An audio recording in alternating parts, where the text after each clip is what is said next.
Hello, my name is Leslie Briner, and I'm here today to talk to you about sexual exploitation and trafficking in our community. So let's start first by talking about what human trafficking is and what it isn't.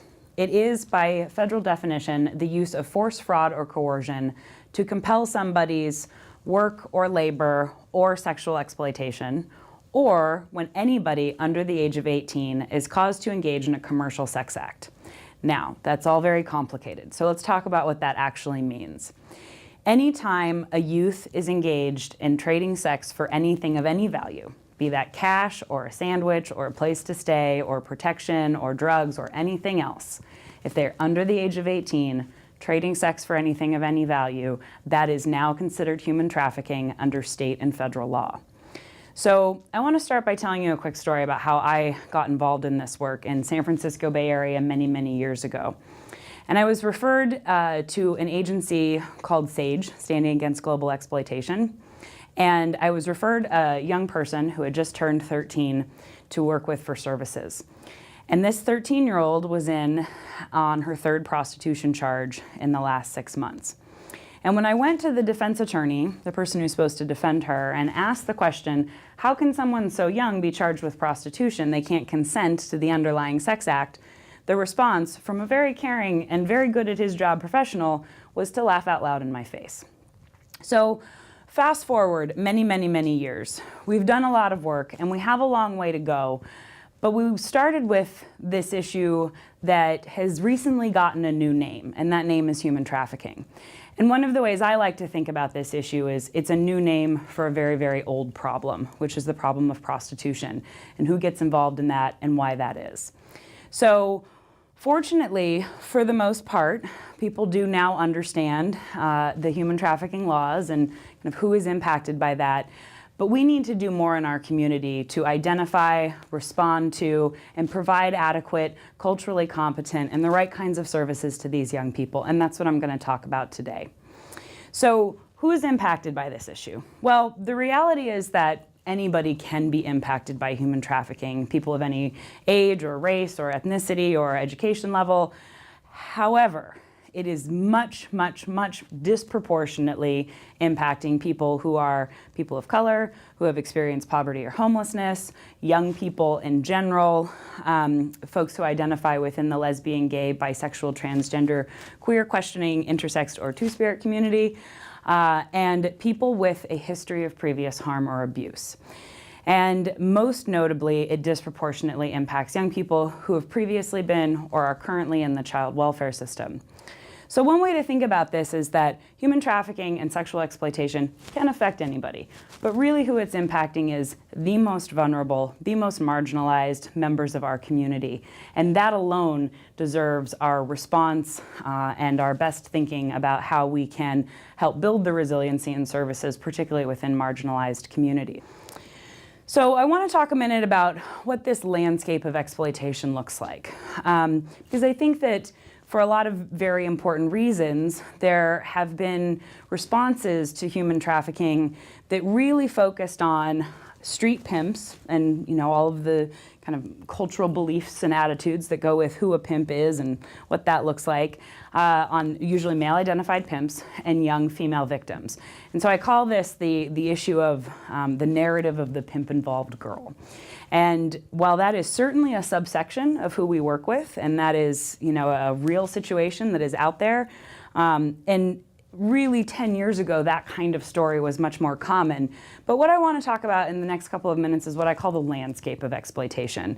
And so that narrative, we'll start with the story of the pimp, or what I will also call third-party trafficker, certainly is something we see. And these are older people who recruit younger or more vulnerable people using violence and forced drug use, but also promises of affection and attention and love and family and belonging and all of the things that people want and need in their lives.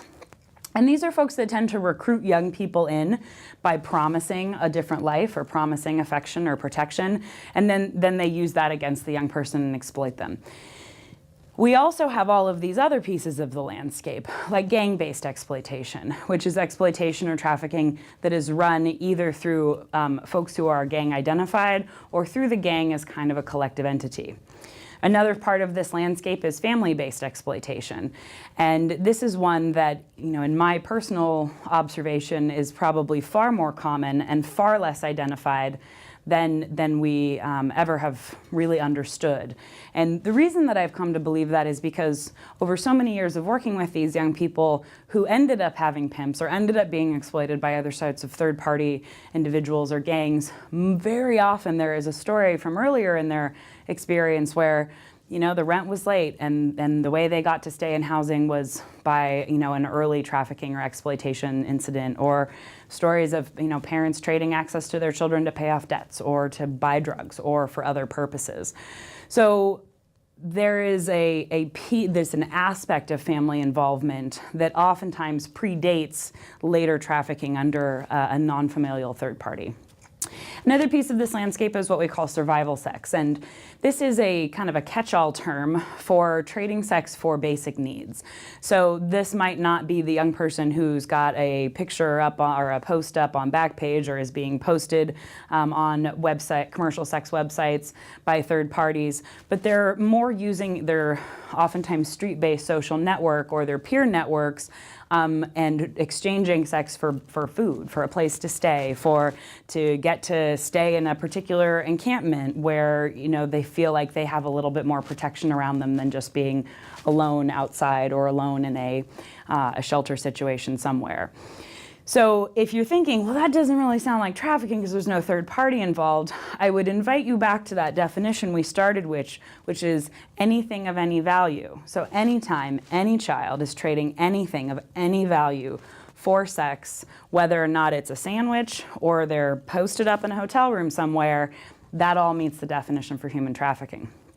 Another piece of this landscape is youth that we refer to, and they self-refer as being independent. So these are youth that do not have a pimp or third-party trafficker, but are accessed directly by buyers. So there is not the third-party person involved in the trafficking situation. However, the adult buyer who is buying access to or buying sexual acts, commercial sex acts from that young person is still under the state and federal law is still also guilty of trafficking. There does not have to be a third-party element present in order for it to meet the legal definition for trafficking. So even though a youth may be, appear very independent and may not be under third-party control and may be posting their own ads, they are not self-trafficking, they are not self-prostituting, those are not terms that we use. The onus in this situation is put on the adult, be it a buyer or be it a pimp or trafficker type person. So we definitely have youth, especially because of the access of technology and because of the fact that over the last 10 years, the commercial sex market has moved from a street-based marketplace, which is how it operated for many, many generations, to an online, ever-expanding, totally anonymous, unregulated online marketplace through the mobile cell phones and mobile technology that we all carry around in our pockets all the time. So back in the day, this landscape worked very differently than it does now, and it was more heavily controlled by pimps, and it was more street-based. But what we see now is just a much more complex landscape where pimps are part of that, and you still see street-based commercial sex activity happening in some areas. But the vast majority of this has moved online into commercial sex websites, into social networking websites, and even into social media websites like Facebook and Instagram, which you might not think is being a hotbed for trafficking, but certainly is an area where trafficking activity is occurring. So the last part of this landscape is what I refer to as other forms of the commercial sex trades, right? So there's all sorts of legal forms of the sex trades, like strip clubs and pornography studios and, bikini barista stands, for instance, that are legal that can have, under certain conditions, exploitation or trafficking occurring within them. So if you were to see a 16-year-old working in a club, for instance, with a fake ID, that would still technically meet the definition for trafficking. And certainly there is a lot that could be said about the intersections between this issue with pornography, but the simple piece of understanding the landscape is that there are hundreds of millions of videos out there that are listed as teen or young or youth, and I guarantee you they're not all people that are 18 in a day. So you may have youth that are engaged in commercial sex activities that don't look like what we often think of as a prostitution scenario. So that whole landscape, right, of pimps and third-party traffickers, gangs, family members, other forms of the sex trade, youth who are working more independently, youth who are working in more informal survival sex networks, and then youth who are just sort of working within peer groups as well. So situations where, the buyer is still the one committing the trafficking by accessing the children or minors for commercial sex, but they might be working in a little bit more of a loose peer network. And the reason I wanted to take a moment to explain this to you is to really kind of increase our capacity for identification. Because if all we're out there looking for is this one specific kind of trafficking, we might get better at identifying this, but what our young people need is for us to identify all of this, right? All of these complex ways. Seriously in all of this is our underrepresentation or our underidentification of boys and male-identified victims. So if we're only going out looking, for the state, if everything's if you're a hammer, everything's a nail. Well, if you go out only looking for girls who have been trafficked by adult men in this particular situation, we're missing many, many, many young people and this whole kind of river of suffering because of how we've told the story of what trafficking is. So what are the red flags for this? Most notably, and probably the easiest to track at a systematic level, is youth that are chronically running away, truant, homeless, or gang involved. And really it is the disruption to stable connections that creates the vulnerability for this. When traffickers go out looking to recruit someone, they look for two things. They look for low self-esteem and weak familial and social connections. And so if you think about who's gonna have low self-esteem and who has weak familial and social connections, the overrepresentation of young people involved in the child welfare system and youth that have a history of previous harm or abuse starts to make a lot more sense. So we really need to understand that those things that we can track, like truancy and homelessness and involvement in the foster care system and a history of previous harm, if we want to target those young people who are the most vulnerable of being trafficked, that's the population that we need to look at a broad level. At an individual identification level, what you tend to see from young people in trafficking situations is consistently having goods or services that they don't have a means to pay for, right? So I don't want every kid with a new manicure who shows up to be automatically identified as being trafficked, because that's not the case. But these kids that consistently show up with goods or services, clothes or multiple cell phones or expensive technology or expensive accessories, and then tell you they haven't eaten since yesterday, right? Where they look on the outside like someone's sort of taking care of those basic needs, but they have had a toothache for 2 weeks and they have lost their glasses and they need to go to the clinic, and it's clear that their basic needs aren't being taken care of. Multiple cell phones in particular is an important red flag, particularly for young people under third-party control, because it's very common for traffickers to give their victims, a particular cell phone that's for them, and then they often have other cell phones that maybe you might have the phone number to. So multiple cell phones, hotel key cards, right? Things that would indicate to the provider or the adult that this kid has been in some places that just didn't really make sense for them to be.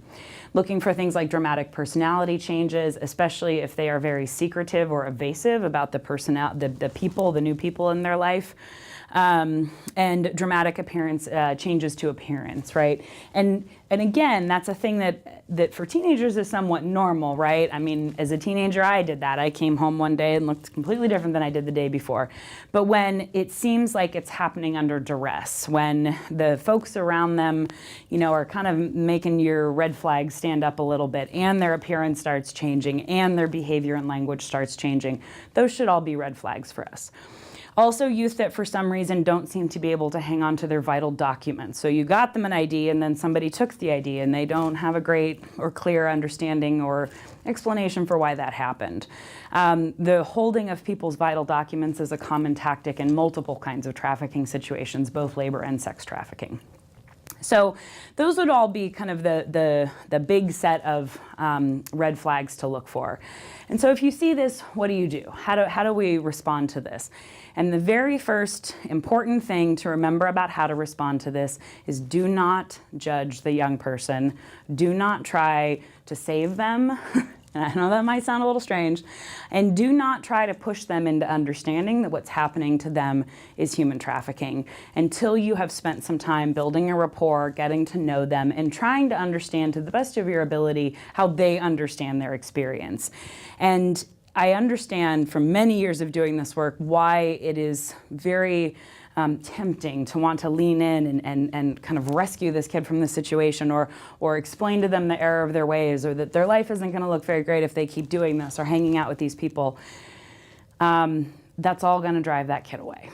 So meet them where they're at, dispel judgment, be compassionate towards them, but also be clear, have good boundaries, model those good boundaries, ask questions, make appropriate referrals. And really the phrase that we use around the work that we do is relationship is the intervention. So if you need to make reports to law enforcement and you're a mandatory reporter, you need to make reports to CPS, we should do all of those things as well. But in that moment when you're talking with the young person, you can always ask something like, sometimes people trade sex for money or things they need to survive. Is that going on for you? Is that happening in your world? But however you do it free of judgment to the best of your ability, and make appropriate referrals to either CPS, law enforcement, and then for services, you can refer to the Bridge Collaborative, who has networked advocates across King County that provide specialized services to young people who have been trafficked.